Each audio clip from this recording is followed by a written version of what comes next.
এই জন্য মুয়াজ্জিন যখন বলেন হাইয়া আলাস সালাহ হাইয়া আলাল ফালাহ, তখন আমার আপনার কাজ ছেড়ে দিয়ে আমার কল্যাণের জন্য চলে আসতে হবে, আমার নামাজের জন্য চলে আসতে হবে। আল্লাহ রাব্বুল আলামিন আমাকে আপনাকে সৃষ্টি করেছেন দুনিয়াতে অল্প সময়ের জন্য। ক্ষণস্থায়ী একটা জিন্দেগিতে আমরা আছি, এই দুনিয়ার মধ্যে আজকে আছি, কালকে আমরা নাও থাকতে পারি, ঠিক না ঠিক? সারা জীবন থাকতে পারবো আমরা? সারা জীবন থাকার জায়গা নয়, এই দুনিয়াতে আমার আপনার যে কোনো সময় চলে যেতে হতে পারে।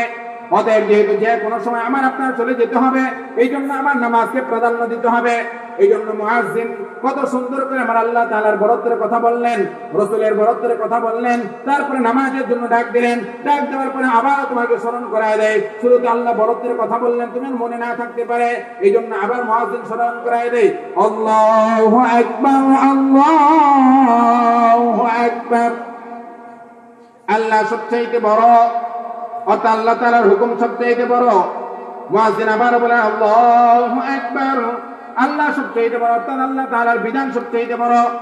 তোমার খেত খামারের কাজ বড় না, তোমার কৃষি কাজ বড় না, তোমার দুনিয়াবি কোনো চাহিদা বড় না, দুনিয়াবি কোনো কাজ বড় না, আল্লাহ তাআলার হুকুম বড়। আল্লাহ তাআলার কি হুকুম আছে ওই হুকুম তুমি পালন করো।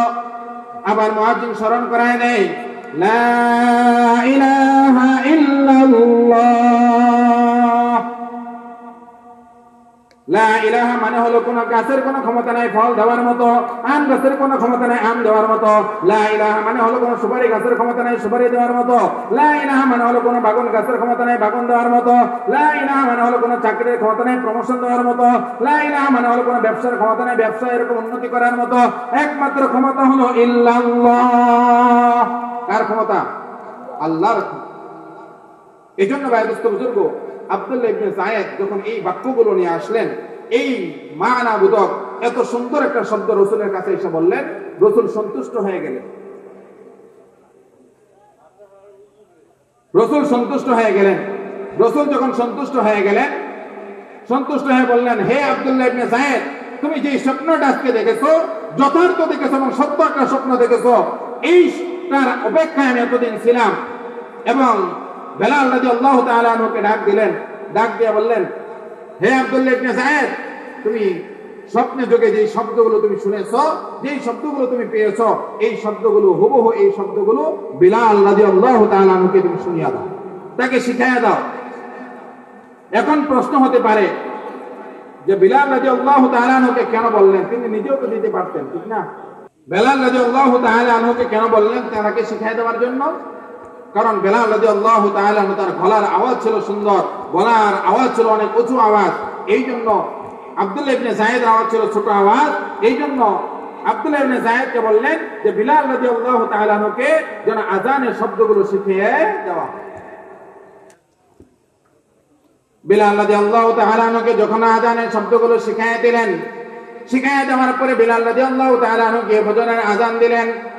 যখন ফজরের আযান দিলেন, আযানের মধ্যে যখন আল্লাহু আকবার বললেন, ওমর ইবনে খাত্তাব রাদিয়াল্লাহু তাআলা আনহু ঘরে বসে বসে আযানগুলো শুনতেছিলেন এবং শুনতে হয়ে তিনি বেকুল হয়ে গেলেন। তার গায়ের মধ্যে চাদর দেওয়ার মতো তিনি সময় পাইলেন না। ঘর থেকে দৌড়ে বের হইলেন, বের হয়ে রাসূলের দরবারে আসলেন। দৌড়ে রাসূলের দরবারে আইসা রাসূলকে বলতেছি, ইয়া রাসূলুল্লাহ, আজকে মুয়াজ্জিন যে সুন্দর বাক্য দিয়ে আযান দিয়েছে, আমি ওমর আজকে হুবহু এই শব্দগুলো স্বপ্নে দেখেছিলাম। বলি সুবহানাল্লাহ। প্রথমে আসুন আমরা জেনে নেই পৃথিবীর ইতিহাসে শুরু যুগে কি আযান ছিল কি ছিল না? না, ইসলামের শুরু যুগে আযানের প্রচলন ছিল না। যখন সাহাবায়ে একরাম মক্কা থেকে মদিনায় সফর করলেন, মদিনায় সফর করার পর তারা সকলেই সময় যখন নামাজের সময় হইতো অনুমান করে সবাই মসজিদে এসে জড়ো হইতেন। যখন অনুমান করে সবাই মসজিদে এসে জড়ো হইতেন, এই অবস্থা দেখে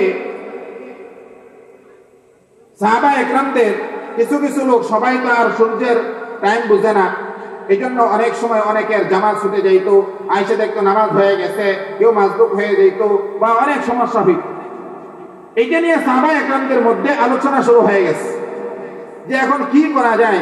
অনেকে তো নামাজ পায় না, কারণ সবাই যার যার টাইম অনুযায়ী যেতে পারে না, কি করা যায়? এই আওয়াজ নিয়ে সাহাবা একরামদেরকে নিয়ে রাসূল আকরাম সাল্লাল্লাহু আলাইহি ওয়াসাল্লামের কানে যখন গেলেন, তখন ওই সাহাবা একরামদেরকে নিয়ে একটা মজলিসে বসলেন যে এখন আমরা তো নামাজ পড়বো, তাহলে কিভাবে পড়া যায়, আমরা কিভাবে একত্রিত হতে পারি, কিভাবে জামাত আদায় করতে পারি। তখন একজন ওই মজলিসের মধ্যে বলে উঠলো যে আমাদের যে উঁচু পাহাড়টা আছে, ওই উঁচু পাহাড়ের উপর লাল পতাকা টানিয়ে দিব। লাল পতাকা যখন টানিয়ে দেওয়া হবে আর দূর থেকে যখন আমরা দেখতে পাবো, তখন আমরা মসজিদে নামাজের জন্য চলে যাব। আরেকজন ওই মজলিসের মধ্যে দেখবেন এক একজন এক এক কথা বলে, ঠিক না? আরেকজন বলে উঠলো না না, এটা হবে না, কি করা যায়, যে ঘন্টা বাজাও, ঘন্টার আওয়াজ শুনে আশপাশের লোকেরা চলে আসবে। ওই ঘন্টা তো খ্রিস্টানরা বাজায়, খ্রিস্টানরা যেমন ঘন্টা বাজায়, এরকম আমরাও যদি ঘন্টা বাজাই, এই আওয়াজ শুনে সবাই মসজিদে চলে আসবে। আরেকজন বললেন না না, ইহুদিরা সিংহা বাজায়, যে যখন সিংহার আমরা একটা সিংহা কিনবো, ওই সিংহায় যখন ফুৎকার দেওয়া হবে, ওই ফুৎকার শোনার সাথে সাথে আশপাশের যত লোক আছে সবাই আমরা মসজিদে এসে জড়ো হবে। এই অবস্থায় ওমর ইবনে খাত্তাব রাদিয়াল্লাহু তাআলা আনহু দাঁড়িয়ে বললেন, এমন কেউ কি আছো যে যখন নামাজের সময় হবে তখন তোমরা মহল্লায় চলে যাইবা, আর মহল্লায় চলে যাওয়ার পরে ওই মহল্লায় গিয়া আসসালাতু জামিআ, আসসালাতু জামিআ বলে ঘোষণা করবা, নামাজের জন্য আহ্বান করবা, আর সবাই শুনে সবাই চলে আসবে। ওমর ইবনে খাত্তাব রাদিয়াল্লাহু তাআলা আনহু যখন এই প্রস্তাব দিলেন, রাসূল সাল্লাল্লাহু আলাইহি ওয়াসাল্লাম এই প্রস্তাবে রাজি হয়ে গেলেন। রাজি হয়ে হযরত বেলাল রাদিয়াল্লাহু তাআলা আনহুকে বললেন, তুমি এখন থেকে আযানের সময় হইলে প্রত্যেক মহল্লায় গিয়ে নামাজের ঘোষণা দিবা। বেলাল রাদিয়াল্লাহু তাআলা আনহু ঘোষণা দেওয়া শুরু করলেন, কিন্তু ঘোষণা দিলেও তারও একটা কষ্ট আছে। সাথে সাথে অনেক বাড়িতে মা বোন থাকে, বাচ্চারা থাকে, অসুস্থ ব্যক্তি থাকে, তাদের কষ্ট হয় কি হয় না, এই জন্য এটা নিয়েও সমস্যা হইল। তাহলে হঠাৎ এখন সিদ্ধান্ত কি করা যায়? তাহলে ঘন্টা বাজানোর জন্য একটা সিদ্ধান্ত হলো। তো ঘন্টা বাজাইবে কি দিয়া? এখন ঘন্টা নাই, যা ঘন্টা সংগ্রহ করতে হবে। ওই দিন রাত্র হয়ে গেছে। আব্দুল্লাহ ইবনে যায়েদ, যার নাম এই আযানের ইতিহাসে সন্ন্যাস করে লেখা থাকবে, আব্দুল্লাহ ইবনে যায়েদ, তিনি রাত্রে ঘুমিয়ে আছেন। ঘুমের ঘরে তিনি স্বপ্নে দেখেন কে যেন তার সামনে দিয়ে ঘন্টা নিয়ে যাইতেছে। আব্দুল্লাহ ইবনে ডাক দিয়ে বললেন, ও ভাই, তুমি তো ঘন্টা নিয়ে যাচ্ছ, এই ঘন্টাটা তুমি আমার কাছে বিক্রি করো অথবা আমাকে দিয়ে দাও। ওই স্বপ্নের মধ্যে যিনি ব্যক্তি আসছিলেন, ওই ব্যক্তি উত্তর দেয়, হে আব্দুল্লাহ ইবনে যায়েদ, তুমি এই ঘন্টা দিয়ে কি করবা?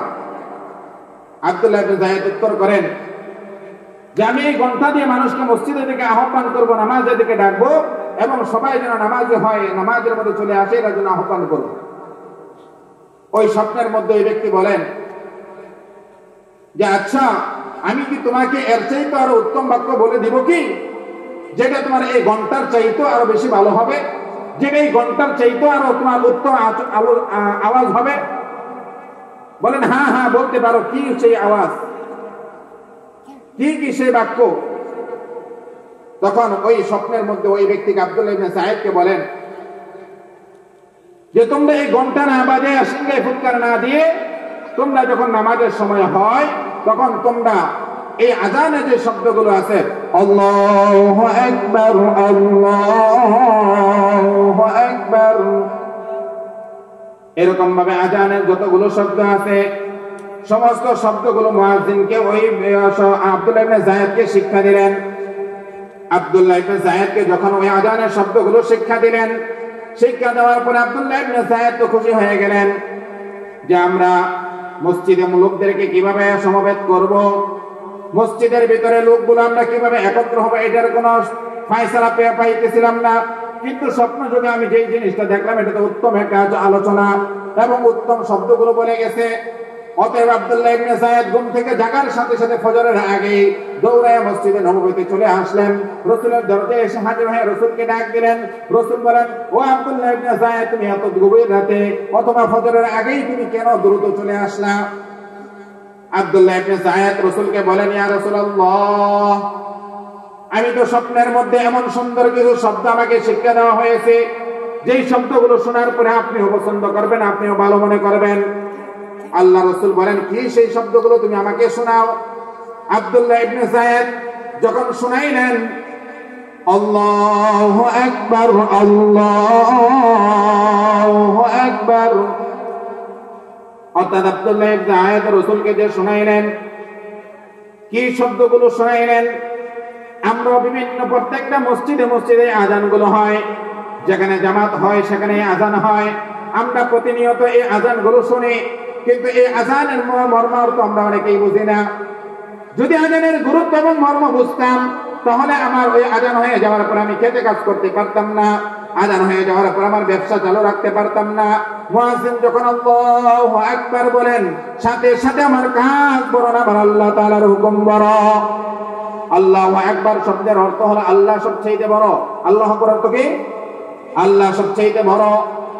মুয়াজ্জিন একবার নয়, দুইবার নয়, শুরুতেই 4 বার বলেন আল্লাহু আকবার আল্লাহু আকবার, আল্লাহ সবচেয়ে বড়, আল্লাহ সবচেয়ে বড়। আবার মুয়াজ্জিন বলেন আল্লাহু আকবার আল্লাহু আকবার, আল্লাহ সবচেয়ে বড়, আল্লাহ সবচেয়ে বড়। অর্থাৎ আল্লাহ সবচেয়ে বড়, তার মানে হলো আল্লাহ তাআলার হুকুম সবচেয়ে বড়। তুমি দুনিয়াতে ফসলের কাজ করো, খেত খামারের কাজ করো, তোমার খেত খামারের কাজ বড় না, আল্লাহ তাআলার হুকুম বড়। তুমি চাকরি করো, তোমার চাকরি বড় না, আল্লাহ তাআলার হুকুম বড়। তুমি ব্যবসা করো, তোমার ব্যবসা বড় না, আল্লাহ তাআলার হুকুম বড়। তুমি যেই কাজের মধ্যে লিপ্ত আছো না কেন, ওই কাজের চেয়ে তোমার আল্লাহ তাআলার হুকুম বড়। মুয়াজ্জিন একবার নয়, দুইবার নয়, তোমাকে 4 বার ডাক দিয়ে স্মরণ করাই দিতেছেন, ও দুনিয়ার লোক সকল, তোমরা তো ফসল করেতেছো, খেত খামার করতেছো, এই ফসল দেওয়ার মালিক আমার আল্লাহ। তোমার চাকরিতে প্রমোশন দেওয়ার মালিক আমার আল্লাহ, তোমার ব্যবসায় বরকত দানকারী তোমার আল্লাহ। এই জন্য সব কিছুর মালিক যেহেতু আল্লাহ, তোমার এই কাজ বড় না, তোমার কিছু কাজ বড় না, সব কিছুর বড় হলো আমার আল্লাহ। এই জন্য মুয়াজ্জিন একবার নয়, দুইবার নয়, 4 বার তিনি এই কথা বলেন আল্লাহু আকবার আল্লাহু আকবার, আল্লাহ সবচেয়ে বড়, আল্লাহ সবচেয়ে বড়, অর্থাৎ আল্লাহ তাআলার হুকুম সবচেয়ে বড়। তারপর হয়তো শয়তান আমাদেরকে ধোঁকা দেয় যে ক্ষেতের মধ্যে অল্প একটু কাজ আছে, কাজটা সেরে যায়, এখন তো নামাজের ওয়াক্ত আছে, সময় আছে, আমি অফিসটা শেষ করি তারপরে আমি নামাজ আদায় করবো না, এই বিভিন্ন চিন্তা তোমার ভিতরে আসে। তখন মুয়াজ্জিন আবার তোমাকে স্মরণ করায় দেয় আশহাদু আল্লা ইলাহা ইল্লাল্লাহ, আমি সাক্ষ্য দিতেছি যে আল্লাহ তাআলা ছাড়া আর কোনো মাবুদ নাই। এখানে আমাদের অনেক শিক্ষার বিষয় আছে। আমরা আজানের মধ্যে শুধু শুনি এটা যে আমি সাক্ষ্য দিতেছি যে আল্লাহ তাআলা ছাড়া কোনো মাবুদ নাই, কিন্তু এটার মর্মার্থ আমরা তো বুঝি না, এটার ব্যাখ্যা বিশ্লেষণ আমরা বোঝার চেষ্টাও করি না। লা ইলাহা মানে হলো কোনো কাঁঠাল গাছের ক্ষমতা নাই কাঁঠাল দেওয়ার মতো, লা ইলাহা মানে হলো কোনো আম গাছের ক্ষমতা নাই আম দেওয়ার মতো, লা ইলাহা মানে হলো কোনো নারিকেল গাছের ক্ষমতা নাই নারিকেল দেওয়ার মতো, লা ইলাহা মানে হলো তোমার কোনো ধান ক্ষেতের ক্ষমতা নাই ধান হওয়ার মতো, লা ইলাহা মানে হলো কোনো কৃষি কাজের মধ্যে বেগুন চারা লাগাও, বাগুন চারা লাগাও, টমেটো চারা লাগাও, যাই লাগাও না কেন ওখানে ফল ফলানোর মালিক আমার আল্লাহ। ও ভাইয়ানুস্ত বুজুর্গ, তুমি যদি একসাথে 4টা কাঁঠাল গাছ বা 5টা কাঁঠাল ছাড়া একসাথে রোপণ করো, বাজার থেকে তুমি একটা কাঁঠাল কিনে আনলা, কাঁঠাল কিনে আনার পরে দেখলাম ওই কাঁঠালটা অনেক সুস্বাদু, যখন কাঁঠালটা অনেক সুস্বাদু দেখার পরে তোমার স্ত্রী তোমাকে বললো কাঁঠালটা অনেক সুস্বাদু, এটার বীজ রেখে দাও। তুমি মনে করলা হ্যাঁ কাঁঠালটাও তো অনেক সুস্বাদু, আমি তার বীজটা রেখে দেই। এই জন্য তুমি 5টা চারা রেখে দিলা, 5টা কাঁঠালের বীজ রেখে দিলা, বীজ রেখে দেওয়ার পরে একটা বীজ রোপণ করলা, 5টা কাঁঠাল চারা হইল, হওয়ার পরে 5টা 5 জায়গার মধ্যে লাগাইলা, সমান সমান পানি দিলা, সমান সমান সার দিলা, যা যা যত্ন করা সব কিছু করলা। এখন অবায়িত বুজুর্গ, আপনারা যদি জানেন তাহলে বলেন তো, যখন ফল হবে 5টা চারার মধ্যে কি সমান সমান হবে না কম বেশ হবে? আমার আপনার কিয়াসের দাবি হলো একই দিনে কাঁঠাল খাইলাম, একই দিনে বীজ বপন করলাম, একই দিনে চারা রোপণ করলাম, একই সমান পানি দিলাম, একই সমান সার দিলাম, তারপরে একটা কাঁঠাল গাছে কাঁঠাল আসলো, আরেকটার মধ্যে বসি আসলো, আরেকটা এখনো চিকন হই, কোনো খবর হয় নাই, হয় কি হয় না? তাহলে আমি যদি ওই গাছের মধ্যে ফলন দেওয়ার মালিক হইতাম, তাহলে আমার কিয়াসের দাবি হলো সবটির মধ্যে সমান সমান হইতে হবে, ঠিক না? কিন্তু সমান সমান হয় না, ব্যস্কম হয়। যেহেতু ব্যস্কম হয়, তাহলে বোঝা গেল এটার মালিক, কাঁঠাল গাছে কাঁঠাল দেওয়ার মালিক আমি নয়, আম গাছে ফল আসার মালিক আমি নয়, কৃষিকাজের মধ্যে কৃষিকাজে ফল আসার মালিক আমি নয়, চাকরিতে প্রমোশন দেওয়ার হওয়ার মালিক আমি নয়, ব্যবসায়িক উন্নতি করার মালিক আমি নয়। সবকিছুর মালিক হলো ইল্লাল্লাহ। সবকিছুর মালিককে আল্লাহ রাব্বুল আলামিন মালিক। আল্লাহ রাব্বুল আলামিন যদি চান তোমার ব্যবসায় উন্নতি হবে, আল্লাহ তাআলা যদি চান তোমার চাকরিতে প্রমোশন হবে, আল্লাহ তাআলা যদি চান কাঁঠাল গাছে কাঁঠাল ধরবে, আল্লাহ তাআলা যদি চান আম গাছে আম ধরবে, আল্লাহ তাআলা যদি চান সুপারি গাছে সুপারি ধরবে, আল্লাহ তাআলা যদি চান তোমাকে সুস্থতার নিয়ামত দান করবে, আল্লাহ যদি চান তোমাকে অসুস্থতার নিয়ামত দান করবে। আল্লাহ যখন যা চান তখন তাই করতে পারেন, পারেন কি পারেন না? আল্লাহ রাব্বুল আলামিন কোরআনে পাকে বলেন, কুলিল্লাহুম্মা মালিকাল মুলকি তু'তিল মুলকা মান তাশা ওয়া তু'ইজ্জু মান তাশা ওয়া তুযিল্লু মান তাশা বিয়াদিকাল খায়র।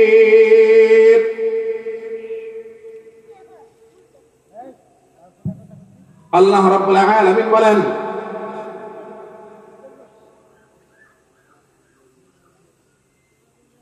কুলিল্লাহুম্মা মালিকাল মুলক। এই আয়াতের মধ্যে আল্লাহ তাআলা বলেন, আমি আল্লাহ রাব্বুল আলামিন বাদশাকে ফকির বানাইতে পারি, ফকিরকে আমি বাদশা বানাইতে পারি, রাজাকে এরকম ভাবে আমি এরকম ভাবে ফকির বানাই দিতে পারি, আমার যিনি ফকির আছে তাকে আমি রাজাও বানাই দিতে পারি। পারেন কি পারে কি পারে না? আল্লাহ রাব্বুল আলামিন যে পারেন তা 5 আগস্টে দেখাই দিবেন কি দিবেন না? 5 আগস্টের পরে আমরা এটা বুঝতে পারি কি পারি না? প্রধানমন্ত্রী শেখ হাসিনা এত দ্রুত পলায়ন করবে, দুনিয়া ছেড়ে চলে যাবে, তার নেতা নেত্রী যারা আছে তাদের খোঁজ খবরও নেবে না, এরকম আশা করছিলাম আমরা। আল্লাহ রাব্বুল আলামিনের খেলা এমন খেলা যেটা কেউ বুঝতেও পারবে না। যত রাস্তা আছে প্রধানমন্ত্রী শেখ হাসিনাকে যেন কেউ নামাইতে না পারে, এটার জন্য যা যা করা দরকার তিনি সব করছেন। 100 রাস্তা আছে, 100 রাস্তাই বন্ধ করে দিয়েছেন, সমস্ত প্রশাসন তার হাতে নিয়ে নিছেন, চাকরিজীবী সব তার হাতে নিয়ে নিছেন, সচিব সব তার হাতে নিয়ে দিছেন। সে চিন্তা করছে আমাকে কেউ নামাইতে পারবে না, এই জন্য লোক করছিলেন কয় সাল পর্যন্ত? 41 সাল পর্যন্ত করছিলেন, কি করছিলেন না? কিন্তু 41 সাল কেন 25 সাল পার করতে পারেন নাই, 24 সাল পার করতে পারেন নাই? দামি দামি খাবার রাখছে, ভালো ভালো মাছের তরকারি, খাসির রেজালা সহ অনেক কিছু ডাইনিং টেবিলে সাজাইছে, কিন্তু খাওয়ার অত অভিজ্ঞ হয় নাই। যারা 3 আগস্ট 4 আগস্ট রাজা ছিল, ক্ষমতাবান ছিল, কিন্তু 5 আগস্টের পরে দেখা যায় তাদেরকে কুফিদা খুঁজে পাওয়া যায় না, ঠিক না? ঠিক। এই জন্য কুলিল্লাহুম্মা মালিকাল মুলকি তু'তিল মুলকা মান তাশা। তুমি 100 রাস্তা আছে, 100 রাস্তা তুমি বন্ধ করে দিবা। আল্লাহ রাব্বুল আলামিন 101 নাম্বার রাস্তা বানাও, ওইটা দিয়ে প্রবেশ করবে। সব রাস্তা বন্ধ করে দিছে। আল্লাহ তাআলা আরেকটা রাস্তা বানাইছে নতুন করে, ওই কোটা বিরোধী আন্দোলন বানায়া ওই 101 নাম্বার রাস্তা দিয়ে আল্লাহ তাআলা প্রবেশ করছে। এই জন্য ভাই দোস্ত বুজুর্গ, আল্লাহ তাআলা কাকে কখন ক্ষমতা দান করবেন, কাকে কখন রাজত্ব থেকে হারা করবেন, ফকির বানাইবেন, সেটা আল্লাহ তাআলাই ভালো জানেন। কাকে জিল্লতি দান করবেন, কাকে ইজ্জত দান করবেন, কাকে সম্মান দান করবেন, কাকে লাঞ্ছনা দান করবেন, সেটা আল্লাহ তাআলাই ভালো জানেন।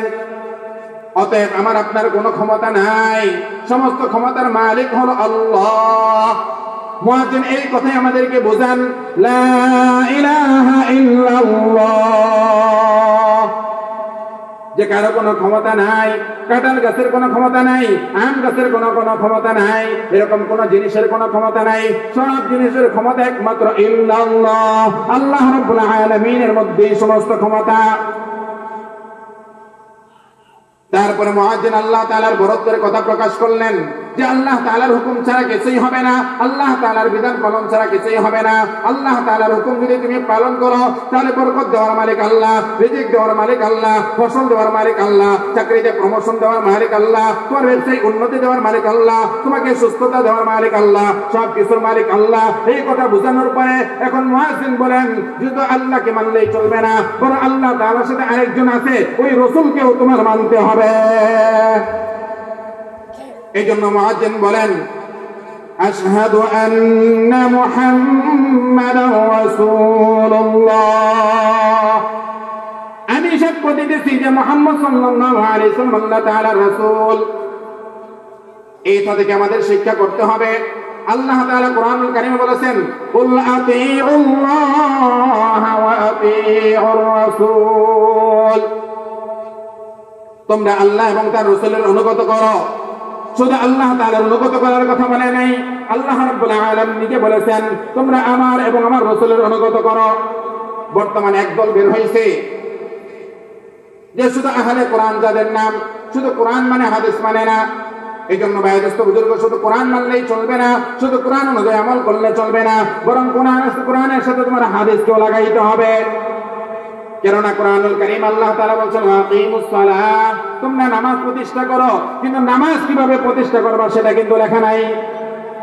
রুকু কিভাবে করবা, সিজদা কিভাবে করবা, সুবহানা রাব্বিয়াল আযীম কয়বার পড়বা, সুবহানা রাব্বিয়াল আলা কয়বার পড়বা, এটা কিন্তু কোরআনে নাই, এটা কই আছে? হাদিসে।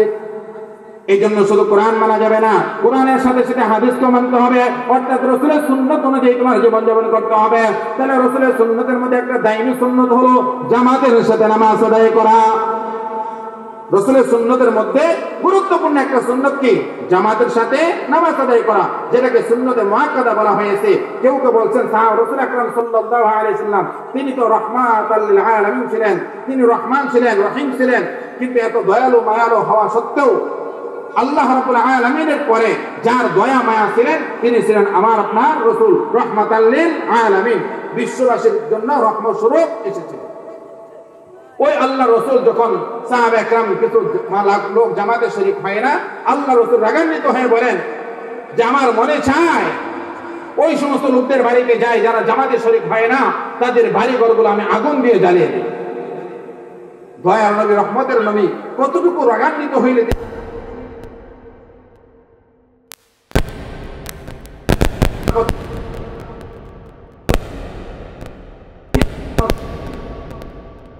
ব্যক্তি না থাকতো, তাহলে আমি তাদের বাড়ি বাড়ি যাইতাম এবং তাদের ঘরের মধ্যে আগুন লাগাই। এই জন্য ভাইদস্ত বুজুর্গ আমাদের সাথে আদায় করতে হবে।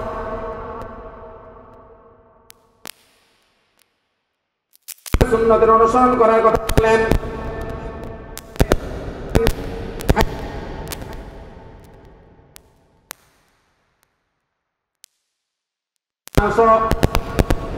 তুমি প্রশ্ন করো যে নামাজ পড়লে কি ফায়দা হবে, নামাজ দ্বারা তোমার কি লাভ হবে, মুয়াজ্জিন তার পরের বাক্যেই তোমাকে উত্তর দিয়ে দেয় নামাজ পড়লে তোমার ফায়দা হলো হাইয়া আলাল ফালাহ।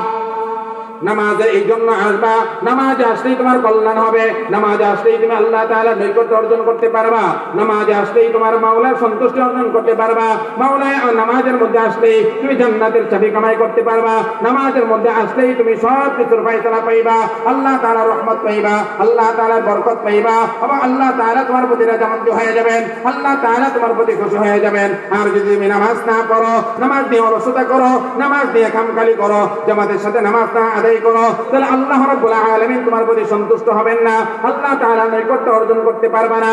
এই জন্য ভাই দোস্ত বুজুর্গ আমার আপনার উচিত হলো যখন মুয়াজ্জিন বলেন হাইয়া আলাস সালাহ, নামাজের জন্য আসো, হাইয়া আলাল ফালাহ, তোমার কল্যাণের জন্য আসো। কল্যাণ কি? কল্যাণ হলো যদি তুমি সঠিকভাবে নামাজ আদায় করো, আল্লাহ তাআলা তোমাকে 5টা পুরস্কার দান করবেন। এর মধ্যে একটা পুরস্কার হলো তোমার রিজিকের অভাবকে দূর করে দিবেন। দেখেন আমরা দুনিয়াতে যা করি রিজিকের জন্যই করি, ভালো পোশাক, দামি গাড়ি বাড়ি, খাবার জন্য খাইতে পারি, সন্তানদের স্ত্রীর চাহিদা যেন পূরণ করতে পারি, এটার জন্যই তো হানাহানি মারামারি সব, ঠিক না? এই হানাহানি মারামারি যা আছে, এই যে রিজিকের যত অভাব আছে, পোশাক থেকে ধরে তোমার গাড়ি বাড়ি যা আছে, আল্লাহ তাআলা বলেন তুমি যদি ঠিক মতো নামাজ আদায় করো, আমি আল্লাহ রাব্বুল আলামিন তোমার ওই রিজিকের অভাবকে আমি দূর করে দেব। এই জন্য গুরুত্বপূর্ণ একটা কাজ হলো জামাতের সাথে নামাজ আদায় করা, মসজিদে এসে নামাজ আদায় করা। এটা যদি করো, দুনিয়ার রিজিকের অভাব আল্লাহ তাআলা দূর করে দিবেন। হাসরের ময়দানে যখন তোমার মাত্র আধা উপরে সূর্য থাকবে, এক বিগত উপরে কি থাকবে, তোমার সূর্য থাকবে, তোমার মগজগুলো টকবক করতে থাকবে, মোমের মতো গলে পড়তে থাকবে, ওই অবস্থায় তোমাকে আল্লাহ রাব্বুল আলামিন আরশের ছায়াতলায় তোমাকে স্থান দিবেন। ডান হাতে আমলনামা দান করবেন এবং বিনা হিসেবে জান্নাত দান করবেন। ফুল সিরাতের ফুল বিজদির আকারে তোমাকে পার করে। এই জন্য ওই অবস্থায় পানির জন্য চিৎকার করতে থাকবা। যেখানকার পানি হবে পুষ এবং রক্ত, বিভিন্ন জিনিস, ওই অবস্থায় আল্লাহ তাআলা যদি নিয়মিত নামাজ আদায় করো, তাহলে আল্লাহ তাআলা তোমাকে ওই পানির ব্যবস্থা করে দিবেন, জমজমের পানির ব্যবস্থা করে দিবেন, অথবা হাউজে কাউসারের পানির ব্যবস্থা করে দিবেন। এই জন্য ভাই দোস্ত বুজুর্গ, আল্লাহ রাব্বুল আলামিনের বিধান হলো নামাজ আদায় করা। এই নামাজ আমাদের সঠিক সময়ে আদায় করতে হবে। যেভাবে নামাজ আদায় করলে মাওলা খুশি হয়, যেভাবে নামাজ পড়লে রাসূলের সুন্নাত অনুযায়ী হয়, ওইভাবেই আমাদের নামাজ আদায় করতে হবে। এই জন্য মুয়াজ্জিন যখন বলেন হাইয়া আলাস সালাহ হাইয়া আলাল ফালাহ, তখন আমার আপনার কাজ ছেড়ে দিয়ে আমার কল্যাণের জন্য চলে আসতে হবে, আমার নামাজের জন্য চলে আসতে হবে। আল্লাহ রাব্বুল আলামিন আমাকে আপনাকে সৃষ্টি করেছেন দুনিয়াতে অল্প সময়ের জন্য। ক্ষণস্থায়ী একটা জিন্দেগিতে আমরা আছি। এই দুনিয়ার মধ্যে আজকে আছি, কালকে আমরা নাও থাকতে পারি, ঠিক না ঠিক? সারা জীবন থাকতে পারবো আমরা? সারা জীবন থাকার জায়গা নয়। এই দুনিয়াতে আমার আপনার যে কোনো সময় চলে যেতে হতে পারে। অতএব যেহেতু যে কোনো সময় আমার আপনার চলে যেতে হবে, এই জন্য আমার নামাজকে প্রাধান্য দিতে হবে। এই জন্য মুয়াজ্জিন কত সুন্দর করে আমার আল্লাহ তাআলার বরত্বের কথা বললেন, রাসূলের বরত্বের কথা বললেন, তারপরে নামাজের জন্য ডাক দিলেন। ডাক দেওয়ার পরে আবার তোমাকে স্মরণ করায় দেয়। শুরুতে আল্লাহ বরত্বের কথা বললেন, তুমি মনে না থাকতে পারে, এই জন্য আবার মুয়াজ্জিন স্মরণ করায় দেয়, আল্লাহু আকবার আল্লাহু আকবার।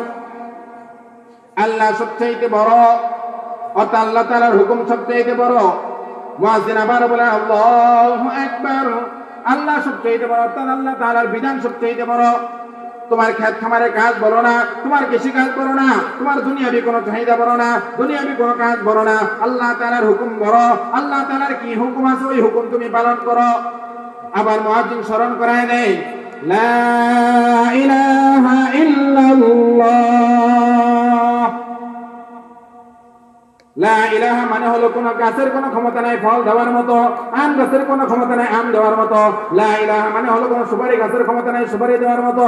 লা ইলাহা মানে হলো কোন বাগান গাছের ক্ষমতা নাই বাগান দেওয়ার মতো। লা ইলাহা মানে হলো কোন চাকরির ক্ষমতা নাই প্রমোশন দেওয়ার মতো। লা ইলাহা মানে হলো কোন ব্যবসার ক্ষমতা নাই ব্যবসা এরকম উন্নতি করার মতো। একমাত্র ক্ষমতা হলো ইল্লাল্লাহ।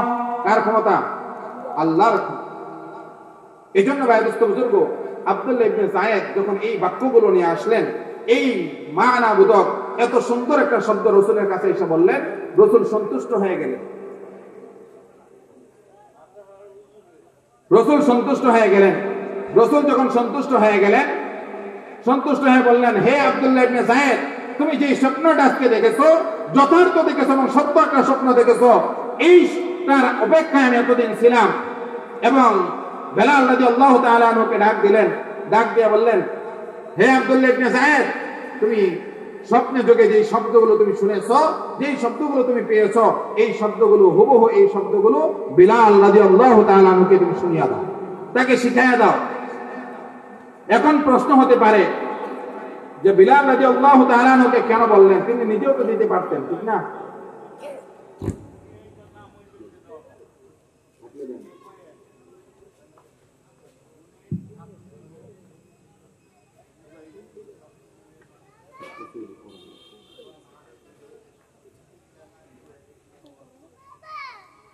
বেলাল রাদিয়াল্লাহু তাআলা আনহুকে কেন বললেন? তাকে শিখিয়ে দেওয়ার জন্য।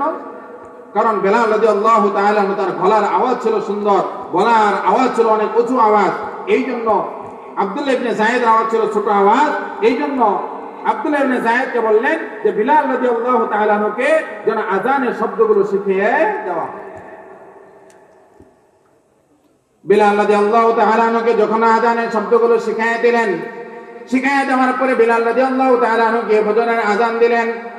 যখন ফজরের আযান দিলেন, আযানের মধ্যে যখন আল্লাহু আকবার বললেন, ওমর ইবনে খাত্তাব রাদিয়াল্লাহু তাআলা আনহু ঘরে বসে বসে আযানগুলো শুনতেছিলেন এবং শুনতে হয়ে তিনি বেকুল হয়ে গেলেন। তার গায়ের মধ্যে চাদর দেওয়ার মতো তিনি সময় পাইলেন না। ঘর থেকে দৌড়ে বের হইলেন, বের হয়ে রাসূলের দরবারে আসলেন। দৌড়ে রাসূলের দরবারে আইসা রাসূলকে বলতেছি, ইয়া রাসূলুল্লাহ, আজকে মুয়াজ্জিন যে সুন্দর বাক্য দিয়ে আযান দিয়েছে আমি ওমর আজকে হুবহু এই শব্দগুলো স্বপ্নে দেখেছিলাম। বলি সুবহানাল্লাহ। আব্দুল্লাহ ইবনে যায়েদ যে স্বপ্ন দেখেছেন হুবহু এই একই শব্দ ওমর ইবনে খাত্তাব রাদিয়াল্লাহু তাআলা স্বপ্নে দেখেছেন। ওমর ইবনে খাত্তাব রাদিয়াল্লাহু তাআলা বলেন, ইয়া রাসূলুল্লাহ, আজকে আব্দুল্লাহ ইবনে যায়েদ আপনাকে স্বপ্নের যে বাক্যগুলো আপনাকে বলছে এবং বেলাল রাদিয়াল্লাহু তাআলা যেটা আযান দিয়েছেন আমি হুবহু এই শব্দগুলো আমাকে আজকে নামাজের মধ্যে অর্থাৎ স্বপ্ন যোগে ঘুমের মধ্যে আমাকে শিক্ষা। ওখান থেকেই এই আযানের চালু হয়ে গেছে, আযানের ইতিহাস চালু হয়ে গেছে। তারপর থেকেই মসজিদে নববীতে আযান দেওয়া হয়, ওখান থেকে সারা বিশ্বে এই আযান করে গেছেন। এমন একটা শব্দ হয়ে গেছে আযান। বাঙালিরা যখন প্রথম সৌদি আরব যায়, যাওয়ার পরে অনেকে বলে যে কোনো শব্দই বুঝি না, খালি আল্লাহু আকবার আযানটাই বুঝি আর সালামটা বুঝি আর কিছুই বুঝি না। কেন? যারা এটা বুঝে না, কারণ এই আল্লাহু আকবার আল্লাহ শব্দ শুনতে শুনতে অনেকে মনে করে এটা বুঝি আমাদের বাংলা শব্দ, ঠিক না? কারণ শিক্ষিত হোক অশিক্ষিত হোক, ছোট হোক বড় হোক, মহিলা হোক, সবাই শুনতে শুনতে আযানের শব্দগুলো মুখস্থ হয়ে গেছে।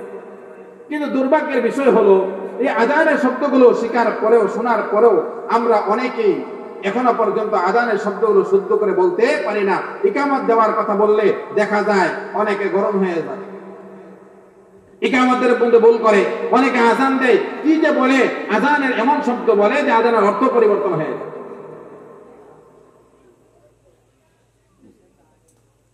দেখেন, আযানের মধ্যে যখন আল্লাহু আকবার বলবে এই শব্দটা অনেক জায়গায় দেখবেন তারা সুন্দর করতে গিয়া আল্লাহ আর মধ্যে টান দিয়া ফেলে, আল্লাহু আকবার বলে তখন প্রশ্নবোধক হয়ে যায় আল্লাহ কি আছে?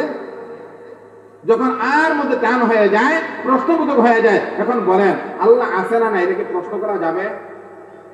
এই জন্য এই ছোট্ট একটা শব্দ হামজার মধ্যে যদি টান হয়ে যায়, এখানে একটা হামজা ইস্তিফাম চলে আসে, আর হামজা ইস্তিফাম চলে আসলে আল্লাহর দিকে প্রশ্নবোধক হয়ে যায়। এই জন্য আযানকে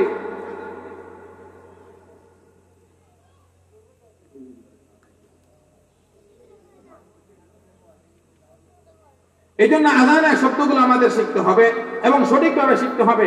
মুয়াজ্জিনের অনেকগুলো ফজিলত আছে, সময় কম এই জন্য আমি বলি মুয়াজ্জিনের অনেকগুলো ফজিলত আছে। একজন মুয়াজ্জিনের ফজিলতের মধ্যে সর্বশ্রেষ্ঠ ফজিলত হলো পৃথিবীতে যত বাক্য আছে, যত শব্দ আছে, যত কথা আছে, সমস্ত কথার মধ্যে শ্রেষ্ঠ কথা হলো মুয়াজ্জিনের আযানের এই শব্দগুলো, এই বাক্যগুলো। দলিল কি? আল্লাহ তাআলা কোরআনে পাকে বলেন, ومن أحسن قولا ممن دعا إلى الله وعمل صالحا وقال إنني من المسلمين।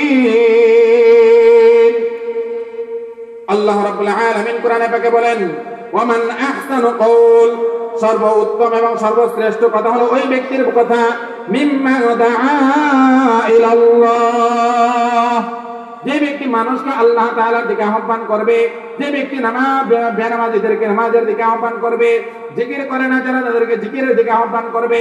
এরকম ভাবে মুয়াজ্জিন যখন আমাদেরকে ডাক দেওয়া হয়, আযান নামাজের জন্য ডাক দেয়, অর্থাৎ মুয়াজ্জিনের কথা হলো সর্বশ্রেষ্ঠ কথা। আল্লাহ তাআলা এই কথাই বলেছেন, ওমান আহসানু কাওলাম মিম্মান দাআ ইলাল্লাহ। দুনিয়ার মধ্যে সর্বশ্রেষ্ঠ কথা হলো মানুষকে আল্লাহ তাআলার দিকে আহ্বান করা। ওয়া আমিলা সালিহা, শুধু নিজে আহ্বান করবে, নিজে সৎ কাজ করবে না, এটা হবে না, বরং নিজেও সৎ কাজ করতে হবে। ওয়া ক্বালা ইন্নানি মিনাল মুসলিমিন, কেননা আমরা তো মুসলমান। আমরা কি? মুসলমান। আর মুসলমান শব্দের অর্থ কি আমরা জানি?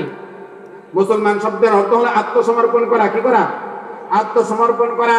পুলিশের কাছে যখন কেউ আত্মসমর্পণ করে তখন যা খুশি তা করতে পারে, মন চায় জিন্দিগি চলতে পারে, যা খাইতে ইচ্ছা মন চায় তা খাইতে পারে, যার সাথে সাক্ষাৎ করতে মন চায় সাক্ষাৎ করতে পারে, নাকি আইন যেইভাবে তাকে চলায় ওইভাবেই চলতে হয়, জেলা তাকে যেইভাবে চলায় ওইভাবেই তাকে চলতে হয়? তাহলে মুসলমান আমরা তো হই, মুসলমান গর্ব করে বলি, কিন্তু এটা অর্থ দিকেও খেয়াল করি না। মুসলমান শব্দের অর্থ হলো আত্মসমর্পণ করা, অর্থাৎ আমরা আল্লাহ তাআলার কাছে আত্মসমর্পণ করেছি, অর্থাৎ আল্লাহ তাআলার হুকুম ছাড়া আমরা অন্য কিছু করতে পারবো না, নিজের মন করা চলা যাবে না, নিজে যেইভাবে চাই ওইভাবে চলা যাবে না। আল্লাহ রাসূল বলেন, আল কাইসু মান দাআনা নাফসাহু ওয়া আমিলা লিমা বা'দাল মাউত ওয়াল আজিজু মান ইত্তাবা'a নাফসাহু হাওয়াহা ওয়া তামান্না 'আলা আল্লাহ।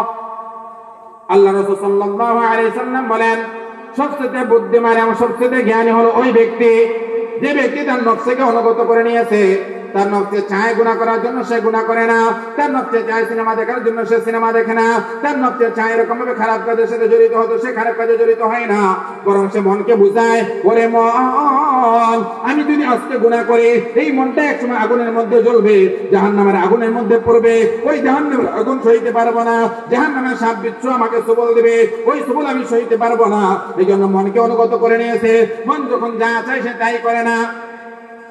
আল্লাহ রাসূল বলেন, আল কাইস, সবচেয়ে বুদ্ধিমান, সবচেয়ে জ্ঞানী, সবচেয়ে বুদ্ধিজীবী হলো ওই ব্যক্তি যে তার নফসকে অনুগত করে নিয়েছে, মন যখন যা চায় তাই করে না, বরং তার মৃত্যুর পরে যে চিরস্থায়ী জিন্দেগি আছে ওই জিন্দেগির জন্য সে আমল করে।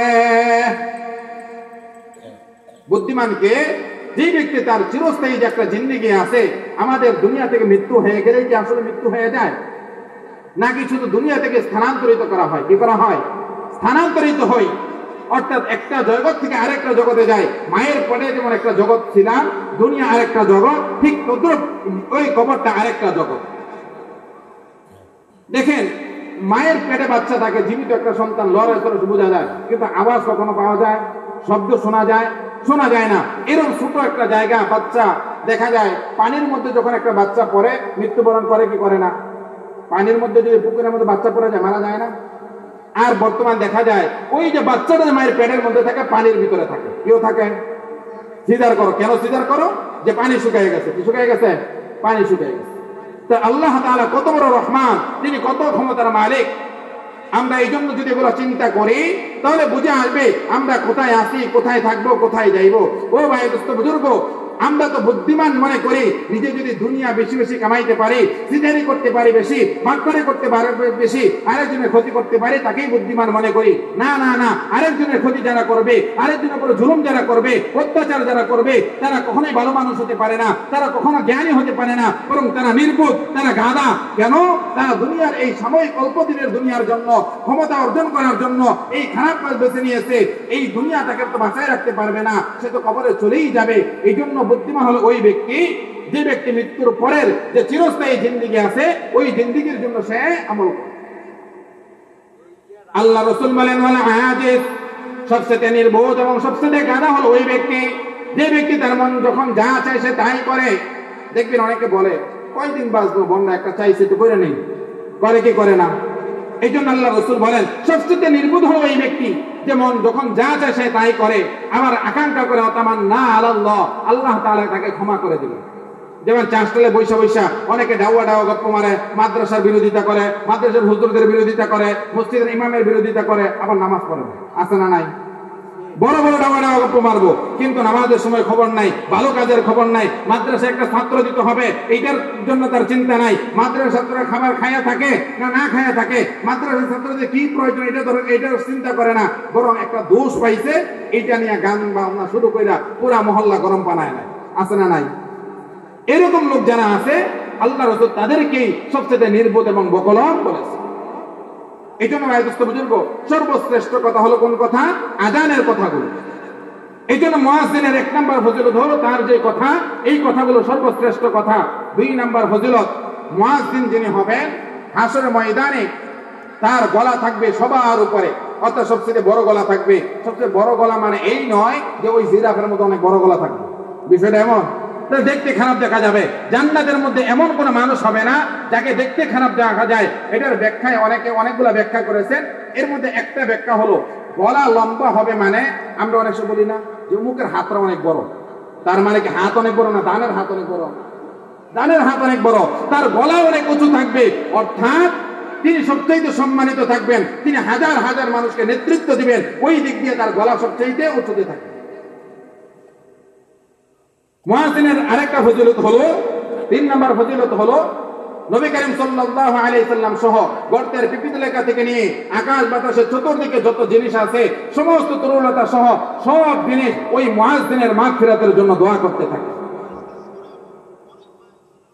মুয়াজ্জিনের আরেকটা ফজিলত হলো, সবচেয়ে বড় ফজিলত যেটা, ওই ফজিলতটা হলো মুয়াজ্জিন আযান দেওয়ার কারণে যেই সমস্ত মুসল্লিরা মসজিদে আসবে তারা নামাজ পড়ে যেই সওয়াব পাবে, ওই মুয়াজ্জিনের আযান শোনার কারণে যে আসছে মুয়াজ্জিন ওই সমপরিমাণ সওয়াব পাইবে।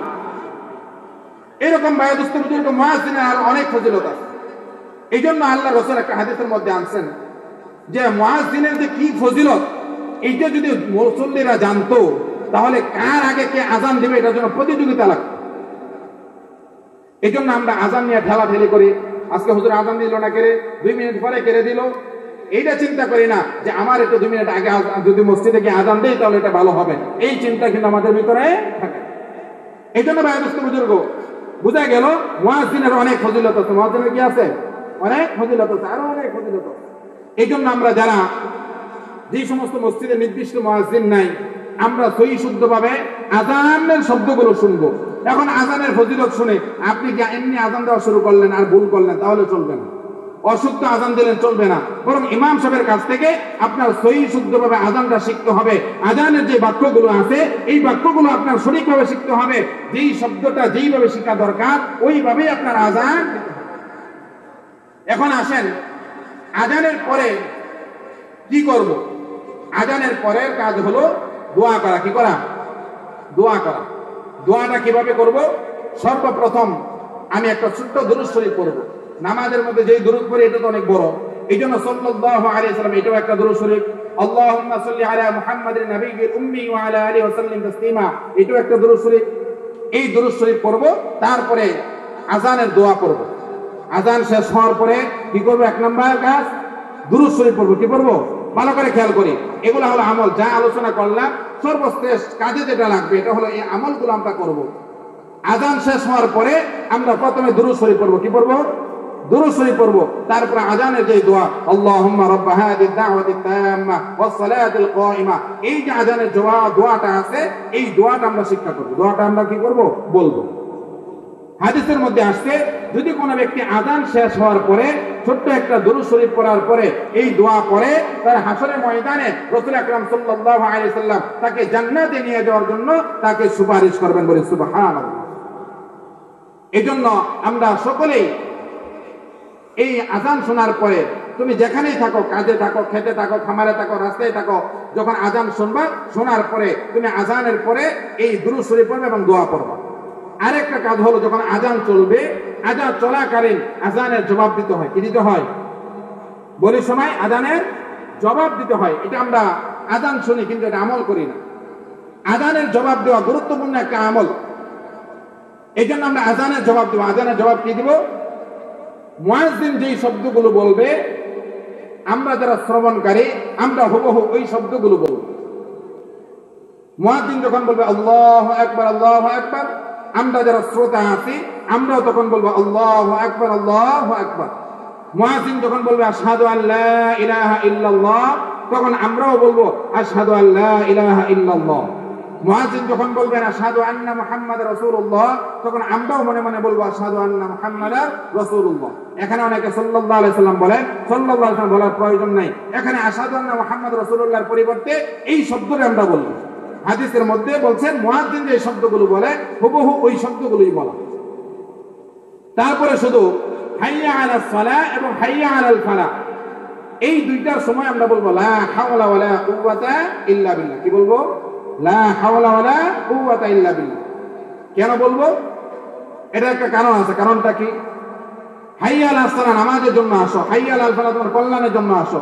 আরে ভাই আমরা তো মুসলমান, আমাদের তো এমনি মসজিদে যাওয়া দরকার ছিল, আমাদের তো মুয়াজ্জিন ডাক দেওয়ার প্রয়োজন ছিল না। হায় হায় আমাদেরকে ডাক দিতেছেন, এটা তো আমাদের জন্য খারাপ হয়ে গেছে।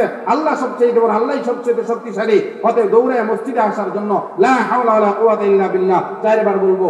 বলার পরে তারপরে মুয়াজ্জিন যখন আল্লাহু আকবার বলবে, শ্রোতাও কি বলবে? আল্লাহু আকবার আল্লাহু আকবার। মুয়াজ্জিন যখন বলবে লা ইলাহা ইল্লাল্লাহ, তখন আমরা বলবো কি লা ইলাহা ইল্লাল্লাহ। এইভাবে আমরা সবাই আযানের জবাব দেব, আযানের জবাব দেব। এখানে আরেকটা ইতিহাস রয়ে গেছে যে ফজরের নামাজে as-সালাতু খায়রুম মিনান নাওম বলা হয়। হুজুর এটা তো বলছেন না যে এটা আসলে যখন আব্দুল্লাহ ইবনে যায়েদ যে স্বপ্নটা দেখেছেন ওই স্বপ্নের মধ্যে এই বাক্যটা ছিল না, as-সালাতু খায়রুম মিনান নাওম এটা কি ছিল না, ওই সময় ছিল না। একবার রাসূল আকরাম সাল্লাল্লাহু আলাইহি সাল্লাম ঘুমিয়ে গেছেন, ফজরের জামাতের টাইম হয়ে গেছে, এখন রাসূল ওঠেন নাই। এখন বেলাল রাদিয়াল্লাহু তাআলা মনে করতেছেন, ভাইরে ইমাম সাহেব তো এখনো জাগে নাই, তাহলে কিভাবে জাগাইবো? অনেক সময় মসজিদের ইমাম সাহেব ঘুমায় থাকে না, তা আল্লাহ রাসূল ইমামতি করেন, এখন আসতেছেন না। বেলাল রাদিয়াল্লাহু তাআলা দৌড়ে রাসূলের হুজুরের কাছে গেলেন, গিয়ে বলতেছেন এখন রাসূলকে কিভাবে ডাক দিই, অনেক বড় তো, তাকে তো বেয়াদবিমূলক ডাক দেওয়া যাবে না, দেওয়া যাবে? এই জন্য বেলাল রাদিয়াল্লাহু তাআলা দরজার পাশে গিয়ে বলেন as-সালাতু খায়রুম মিনান নাওম, ঘুম থেকে নামাজ ভালো, ঘুম থেকে নামাজ ভালো। যখন বেলাল রাদিয়াল্লাহু তাআলা এই বাক্যগুলো বললেন, আল্লাহ রাসূল সাল্লাল্লাহু আলাইহি সাল্লাম ঘুম থেকে জাগনা হয়ে গেলেন এবং জাগনা হয়ে দেখেন এত সুন্দর বাক্য যে ঘুম থেকে নামাজ বলো, সাথে সাথে আল্লাহ রাসূল সাল্লাল্লাহু খুশি হয়ে গেলেন এবং খুশি হওয়ার পরে ফজর নামাজ পড়ে তিনি সবাইকে জানিয়ে দিলেন আজকের পর থেকে যখনই আমরা ফজরের নামাজ পড়ব, ফজরের আযান দিব, তখন আমরা এই বাক্যটা আমরা বাড়ায়া বলবো। কি বাক্য? as-সালাতু খায়রুম মিনান নাওম, ঘুম হইতে নামাজ বলো। এই as-সালাতু খায়রুম মিনান নাওম এটার জবাবে কি বলবো? সাদাকাতা ওয়া বাররতা, সাদাকাতা ওয়া বাররতা। এখন আসেন, মুয়াজ্জিন যখন ইকামত দেয় তখন জবাব দিতে হবে কি হবে না? হ্যাঁ, যখন ইকামত হয় তখনও জবাব দিতে হয়। মুয়াজ্জিন যেই শব্দগুলো বলে, অর্থাৎ আযানের জবাব আমরা যেইভাবে দিয়েছি, ইকামতের জবাব আমরা হুবহু ওইভাবেই দিব। তো ইকামতের মধ্যে দুইটা শব্দ বেশি আছে। কি শব্দ? কদ কামাতিস সালাহ, কদ কামাতিস সালাহ। এটার জবাব হলো আকামাহাল্লাহু ওয়া আদামাহা। এটার জবাব কি? আকামাহাল্লাহু ওয়া আদামাহা। রাসূল আকরাম সাল্লাল্লাহু আলাইহি সাল্লাম ওয়াদা করেছেন, যদি কোনো ব্যক্তি আযান শোনার পরে দুরূদ শরীফ পড়ে এবং দোয়া পড়ে এবং দোয়া পড়ার পরে এবং আযানের জবাব দেয়, জবাবের পরে দুরূদ শরীফ পড়ে এবং দোয়া পড়ে, আমি রাসূল অবশ্যই ওই ব্যক্তিকে সুপারিশ করে আমি জান্নাত পর্যন্ত পৌঁছাই দেব। সুবহানাল্লাহ। এইজন্য ভাই বুজুর্গ, আযানের অনেক ফজিলত, অনেক গুরুত্ব। এই জন্য আমরা আযান দেওয়ার চেষ্টা করব, মসজিদে যাওয়ার চেষ্টা করব, আমল আখলাক গুলো আমরা সঠিকভাবে করার চেষ্টা করব। আর এগুলো যদি আমরা শিখতে চাই, আযান সঠিকভাবে শিখতে চাই, নামাজ সঠিকভাবে শিখতে চাই, এটার জন্য আমার আপনার জন্য একটা মাদ্রাসা আছে। এই মাদ্রাসায় আমার আপনার নাতিকে ভর্তি করতে হবে, আমার সন্তানকে ভর্তি করতে হবে। কারণ মাদ্রাসায় যখন আপনার সন্তানকে ভর্তি করবেন, ভর্তি করানোর করলে আপনি আপনার সন্তান আপনার জানাজা পড়াইবে, আপনার নাতি আপনার জানাজা পড়াইবে। এরকম ভাবে আরো যে ভালো কাজগুলো আছে সমাজের, ওই ভালো কাজগুলো আপনার সন্তান নাতি করবে এবং মৃত্যুর পরে আপনার কবরের পাশে ওই আপনার নাতি আপনার সন্তানে গিয়ে বলবে রব্বিরহামহুমা কামা রাব্বায়ানি সগীরা। আর আপনার সন্তানকে যদি ডাক্তার বানান, ইঞ্জিনিয়ার বানান, আপনার অনেক সুনাম হবে, অনেক নাম হবে। কিন্তু যতই সুনাম হোক, নাম হোক, এত ব্যস্ততা থাকবে যে ওই কবরের পাশে আসার সুযোগও পাবে না, সময়ও পাবে না। কিন্তু আপনার সন্তানকে যদি আলেম বানান, আপনার সন্তানকে যদি হাফেজে কোরআন বানান, সময় না পাইলেও সময় করে এসো আপনার কবরে বেশি দাঁড়াবে, আপনার জানাজার মধ্যে হাজির হয়ে যাবে এবং আপনার জানাজা পড়াইবে এবং কবরের পাশে এসে আপনার জন্য দোয়া করবে। এই জন্য ভাইয়ের বুজুর্গ, ছোট্ট একটা হাফেজি মাদ্রাসা, এই মাদ্রাসার দিকে আপনাদের ধ্যান রাখতে হবে, খেয়াল রাখতে হবে। কারণ এই মাদ্রাসাগুলো হলো জান্নাতের বাগান। এই মাদ্রাসাগুলো কি? জান্নাতের বাগান, রাসূলের ঘর, জান্নাতের বাগান। এই বাগানের সাথে যদি আপনি মহব্বত রাখেন, এই বাগানের কোন তলবে আলেমকে যদি মহব্বত করেন, ভালোবাসেন, তাহলে আল্লাহ রাসূল সাল্লাল্লাহু আলাইহি সাল্লাম বলেন, যদি কোন ব্যক্তি তলবে আলেমকে ভালোবাসে, মহব্বত করে এবং ইলমে দ্বীন শিক্ষা করে, তাহলে আল্লাহ রাব্বুল আলামিন ওই তলবে আলেমের উসিলায় তাকে জান্নাত দান করা হবে। কারণ একজন হাফেজে কোরআন সর্বনিম্ন 10 জন লোককে জান্নাতে নিয়ে যাবে। কয়জন লোককে? 10 জন লোককে জান্নাতে নিয়ে যাবে। ওই 10 জনের মধ্যে আপনিও হতে পারেন একজন অংশীদার। আর 10 জন হয়ে যাওয়ার পরে যদি দেখে ওই যে মাদ্রাসায় একজন মানুষ খেদমত করতো, মাদ্রাসা যার বাড়িতে লজিন ছিল, মাদ্রাসায় যারা মহাব্বত করতো, এরকম একজন লোক রয়ে গেছে, তখন যদি ওই জান্নাতি হাফেজ ছেড়ে বলে আমার 10 জন হয়ে গেছে, দেখে কি হয়েছে, ওই যে 5 জন লোক ছিল তারা আমার মাদ্রাসায় খাওয়াইছে পড়াইছে, তাদেরকে না নিয়ে আমি যাব না। আল্লাহ বলবেন ঠিক আছে, তোমার যাদের যাদের প্রয়োজন আছে তাদেরকে সবাইকে নিয়ে তুমি জান্নাতে চলে যাও। বলে সুবহানাল্লাহ। এই জন্য ভাই দোস্ত বুজুর্গ, দুনিয়ার যত এলেমই আপনি শিখান না কেন, এগুলো সাময়িক। আমরা দুনিয়ার এলেমকে তোয়াক্কা করবো না। হ্যাঁ, দুনিয়াবি এলেমেরও দরকার আছে। ইঞ্জিনিয়ার না হইলে আমার ঘরের কাজ করবে কে? ডাক্তার না হলে আমরা ডাক্তার দেখাইবো কে? হ্যাঁ, তুমি ডাক্তার হও, তুমি ইঞ্জিনিয়ার হও, তুমি বড় শিক্ষিত হও, আমাদের কোনো বাধা নাই। তবে আমরা বলবো আগে এই সমস্ত নুরানি মাদ্রাসায় এই কোরআনের শিক্ষাটা তুমি দাও। তোমার দুনিয়াতে চলতে ফিরতে গেলে যে এলেমের দরকার, ওই এলেমগুলো তুমি শিক্ষা দাও। এই জন্য ভাই দোস্ত বুজুর্গ, দুনিয়া তো ক্ষণস্থায়ী, দুনিয়া থাকার জায়গা নয়। এই দুনিয়াতে আমি আর আপনি কেউ থাকতে পারবো না। কবি বলেন মৌতু কাসিন কুল্লু নাফসিন শারিবুন কবর বাইতিন কুল্লু নাসিন দাখিলুন। মৌতু কাসিন কুল্লু নাফসিন শারিবুন কবর বাইতিন কুল্লু নাসিন দাখিলুন। মৌত এমন একটি স্বাদের শরাবের পেয়ালা, যে পেয়ালাটা পৃথিবীর সমস্ত মানুষকে আস্বাদন করতে হবে। পৃথিবীর এমন কোন মানুষ নাই, এমন কোন ক্ষমতাশীল নাই যে ওই ব্যক্তি মৃত্যুর স্বাদের পেয়ালাটা আস্বাদন না করে থাকতে পারবে। পৃথিবীর সমস্ত মানুষকে ওই মৃত্যুর স্বাদের পেয়ালাটাই আস্বাদন করতে হবে। এই জন্য কবি বলেন ইহা হাম সব মুসাফির হ্যায় ওহি আখির ঠিকানা, কোই আগে রওয়ানা হ্যায় কোই পিছে রওয়ানা। ও ভাই দোস্ত বুজুর্গ, এই দুনিয়াটা হলো মুসাফির খানা। এই দুনিয়াতে আমরা সবাই মুসাফির অবস্থায় আছি। কে কতদিন দুনিয়াতে থাকতে পারবো আমরা কেউ জানি না। যেমন আমরা যখন এই গাজীপুর থেকে সিলেট বা কক্সবাজার সফরে যাই, সফরে যাই কি যাই না? যখন আমরা সিলেট কক্সবাজার সফরে যাই, কয়দিনের জন্য যাই? 3 দিন, 5 দিন, 7 দিন, 2 দিনের জন্য যাই, যাই কি যাই না? এরকম আমরা যখন ওখানে সফরে যাই, ঠিক ওখান থেকে আবার ঠিক মাতৃভূমিতে ফিরে আসতে হয় কি হয় না? তাহলে আমার আপনার জন্য এই দুনিয়াতে আমরা মুসাফির অবস্থায় আছি। আল্লাহ রাসূল বলেন কুম ফিদ দুনিয়া কাআন্নাকা গরীবুন আও আবিরু সাবিল। তোমরা দুনিয়াতে এমন ভাবে চলাফেরা করো, তোমরা দুনিয়াতে এমন বসবাস করো যাতে করে তুমি একজন মুসাফির। কারণ দুনিয়াতে আবার সিরিয়াল আছে, যাওয়ার কোনো সিরিয়াল নাই। ইহা হাম সব মুসাফির হ্যায় ওহি আখির ঠিকানা। কারণ দুনিয়াটা হলো মুসাফির খানা। তোমরা দুনিয়াতে মুসাফির অবস্থায় আছো, তোমাদের আসল ঠিকানা হলো কবর। কবর থেকে হয়তো জান্নাত অথবা তোমার ঠিকানা জাহান্নাম। कोई आगे रवाना है कोई पीछे रवाना। আসলে একটা সিরিয়াল আছে, যাওয়ার কোনো সিরিয়াল নাই। অনেক সময় বাবা বেঁচে আছে, সন্তান চলে গেছে, আছে না নাই? দাদা বেঁচে আছে, তার নাতি দুনিয়া থেকে চলে গেছে। আজকে আমরা আছি, কালকে যে আমি থাকবো তার কোনো গ্যারান্টি আছে? তার কোনো গ্যারান্টি নেই।